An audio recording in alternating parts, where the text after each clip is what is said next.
So I am going to be asking you a series of questions about the following dilemma. So I'm going to read the dilemma out to you, and if there's anything that you don't understand about it, ask me for clarification. Okay. You have been a manager in one of the most technically savvy and productive offices in the company for the last 3 years. Almost 80% of the employees have at least master's degrees, and many have doctoral degrees in engineering or computer science. This has been much easier than your last management position because here you have such great respect for the ability and drive of your employees. When your supervisor retired 3 months ago, the senior leadership team decided to replace her with an executive hired from outside the company. The individual that was finally selected after a lengthy interview process has only been on the job for 1 week and is already stirring things up.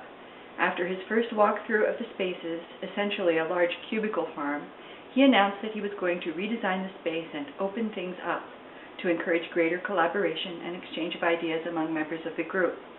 You have been presented with a drawing of how the space will be reconfigured and a very aggressive timeline for the work, both of which you share with your employees.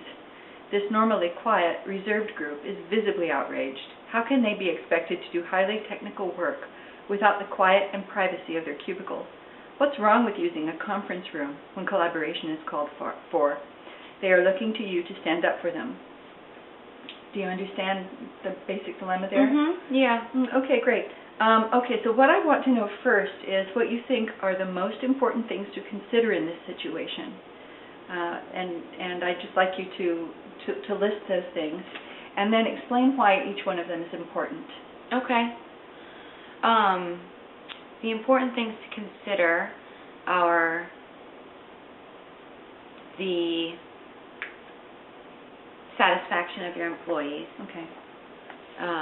and their opinion, because their environment in which they work is very important. Also to consider are the opinion of this new supervisor. If this person was hired outside of the company, they might be coming in with some experience and some examples of where a change like this would be important or would increase, the work level. Okay. You said that it was important to consider employee satisfaction. Specifically, you said it was important to think about their opinions. Why would that be important? Well, for one, it's important to make sure that employees are happy and comfortable, because when they're happy and comfortable, they do a better job. And it seems like the employees here have been doing really, really great work.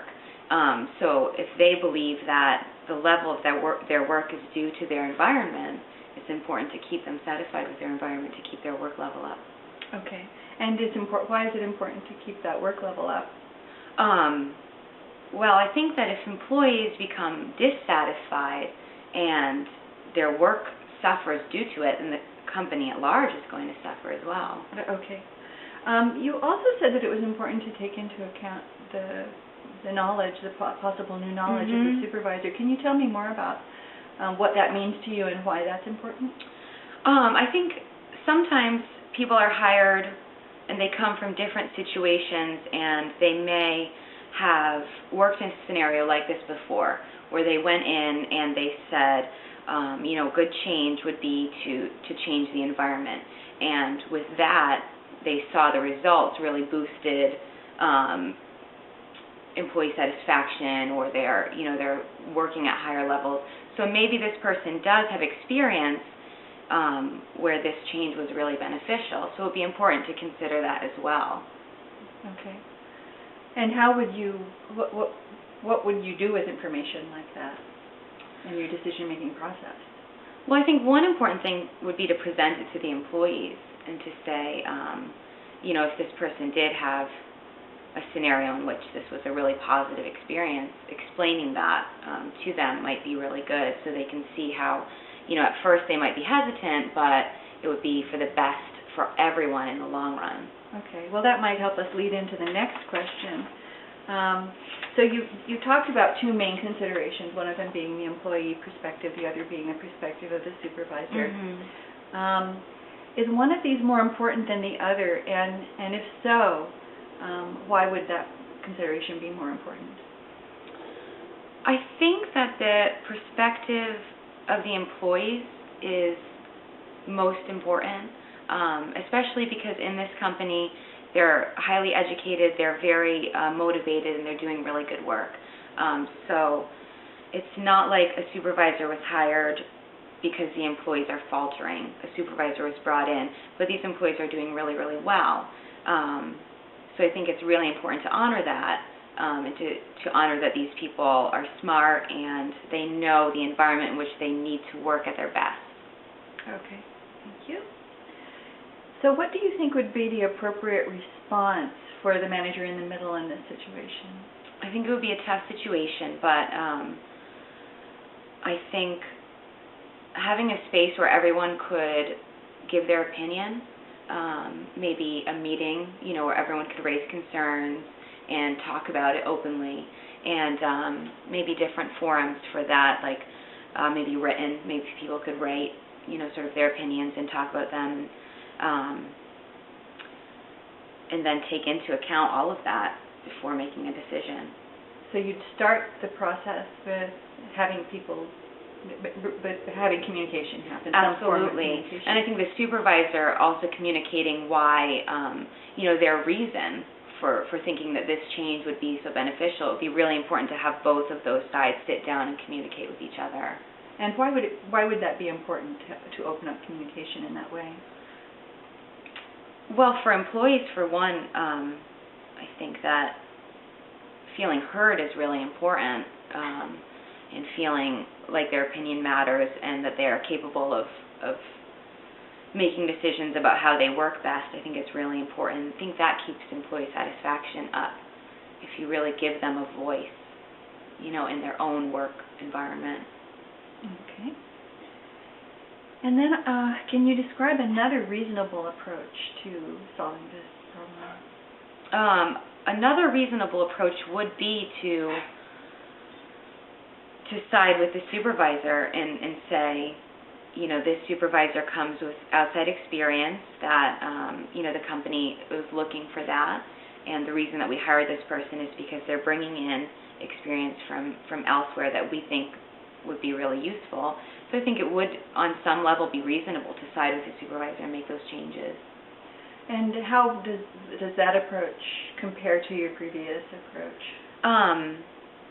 In terms of which one you think would be preferable and more effective? I think it would be preferable to really take into consideration the employees, and I think that's sort of a bottom-up approach and not necessarily a top-down approach. In that way, everyone in the company has a say in how things are run and the different. So can you tell me more about what you mean by a top-down versus a bottom-up approach, and why you think that the bottom-up approach is better?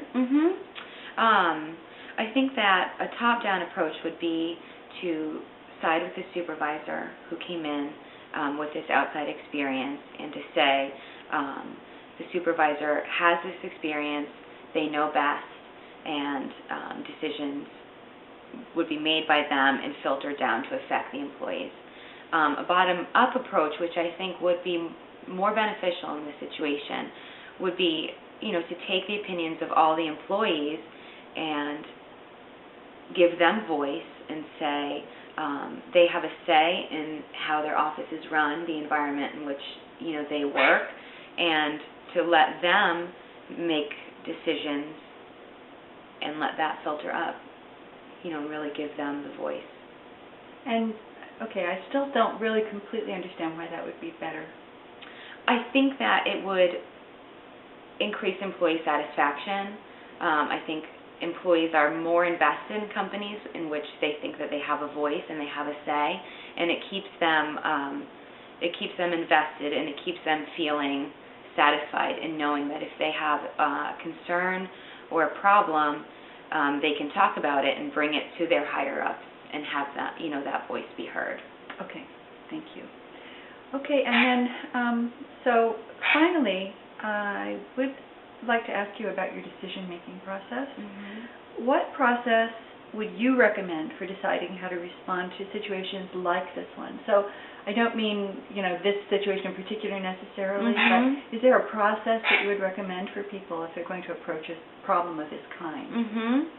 And by a problem of this kind, do you mean a supervisor having one decision and employees having a different opinion?